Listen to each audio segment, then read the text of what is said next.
Assalamualaikum warahmatullahi wabarakatuh. Alhamdulillahi rabbil alamin. Wabihi nasta'inu ala umurid dunya waddin. La hawla wa la quwata illa billahil aliyil azim. Allahumma salli wa sallim wa barik ala Muhammadin wa ala alihi wa sahbihi ajma'in, amma ba'du. Qala Allah Ta'ala fi kitabihil karim. A'udzu billahi minasyaitonir rajim. Bismillahirrahmanirrahim. Wa qada rabbuka alla ta'budu illa iyyahu wa bil walidaini ihsana imma yablughanna 'indakal kibara ahaduhuma aw kilahuma fala taqul lahumā uffin wa la tanharhumā wa qul lahumā qawlan karīmā. Wa qala Rasulullah sallallahu alaihi wasallam, fa inna asdaqal hadithi kitabullah wa khairal hadi hadi Muhammadin sallallahu alaihi wasallam wa syarral umuri muhdatsatuha wa kullu muhdatsatin bid'ah wa kullu bid'atin dhalalah wa kullu dhalalatin finnar. Ma'asyiral muslimin rahimani wa rahimakumullah. Segala puji hanya milik Allah Subhanahu wa taala, yang tentunya dari pagi, dari kita bangun tidur sampai terbangun saat ini, sudah begitu banyak nikmat yang kita nikmati, sehingga tidak mampu kita untuk menghitungnya satu persatu. Oleh sebab itu, sebagai seorang muslim yang baik, patut sekiranya kita bersyukur kepada Allah Subhanahu wa taala dengan cara melaksanakan ibadah-ibadah kepadanya dan menjauhi seluruh larangan-larangan Allah Subhanahu wa taala dan Rasulnya.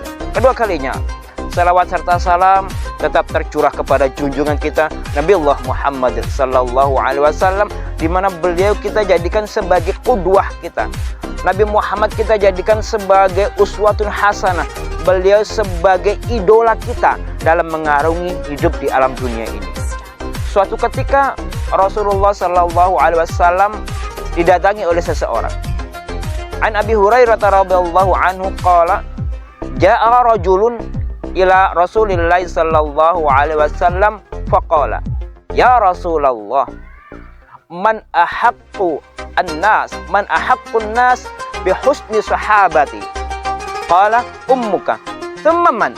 Qala ummuka thumma man? Qala ummuka thumma man? Qala abuka. Suatu ketika Rasulullah sallallahu alaihi wasallam kedatangan seseorang.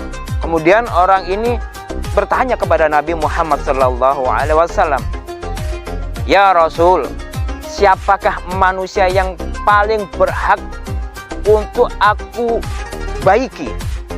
Siapakah manusia yang paling berhak untuk supaya saya berbakti kepadanya? Rasulullah menjawab, ibumu. Kemudian siapa lagi ya Rasul? Ibumu. Siapa lagi ya Rasul? Ibumu. Ulang sampai 3 kali. Kemudian siapa lagi ya Rasul? Kemudian bapakmu. Dari hadis ini, ma'asyiral muslimin rahimani wa rahimakumullah, kita bisa ambil sebuah pelajaran bahwa seorang ibu itu adalah orang yang paling berhak untuk kita perbaiki jalinan hubungan kebaikan kita kepada orang tua. Terutama adalah ibu. Kita harus berbakti kepadanya. Sebagaimana ayat tersebut di atas tadi di awal yang saya sampaikan, wa qada rabbuka alla ta'budu illa iyyahu wa bil walidaini ihsana. Allah Subhanahu wa taala telah mewajibkan kita untuk beribadah kepadanya, menyembah kepada Allah yang pertama, yang kedua yaitu berbuat baik kepada kedua orang tua kita. Berbuat baik kepada orang tua terbagi menjadi 2. Yang kita utamakan adalah kepada ibu kita.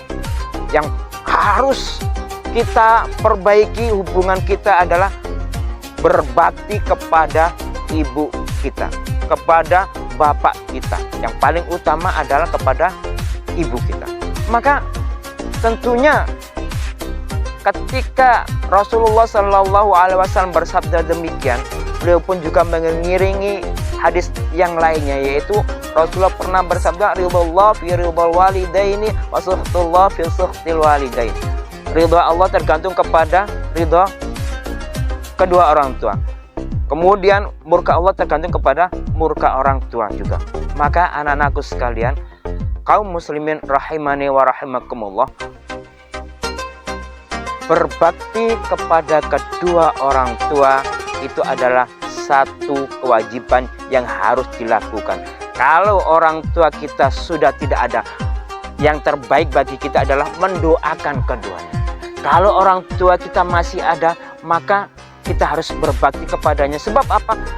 Banyak yang akan kita dapatkan darinya. Fadilahnya yaitu pertama, dimudahkan segala urusan kita di dunia. Yang kedua, akan dimudahkan rezeki kita. Yang tentunya yang ketiga adalah ini cita-cita kita bersama, kita akan mudah untuk masuk surga. Karena ketika kita diridhoi oleh orang tua kita, amalan kita seluruhnya akan diridhoi pula oleh Allah Subhanahu wa taala. Ketika Allah Subhanahu wa taala ridha atas amal perbuatan kita, maka Allah Subhanahu wa taala akan memberikan hadiah yang tentunya ditunggu-tunggu oleh kita semua, yaitu surga Jannatun Na'im. Oleh sebab itu, ma'asyiral muslimin rahimani wa rahimakumullah, anak-anakku sekalian, jangan sampai membangkang kedua orang tua kita. Jangan sampai kita durhaka kepada orang tua. Justru sebaliknya, kita harus berbakti kepada kedua orang tua kita. Oleh karena itu, jangan pernah sia-siakan waktu yang ada. Kalau masih ada orang tua, gunakan dengan sebaik-baiknya. Jangan pernah membaca. Sekian yang dapat kami sampaikan. Semoga sedikit yang disampaikan ini ada ilmu yang tersimpan di sana, ada hikmah, ada mutiara-mutiara yang bisa kita ambil pelajaran di dalamnya. Wallahul muwaffiq ila aqwamit thariq. Wassalamualaikum warahmatullahi wabarakatuh.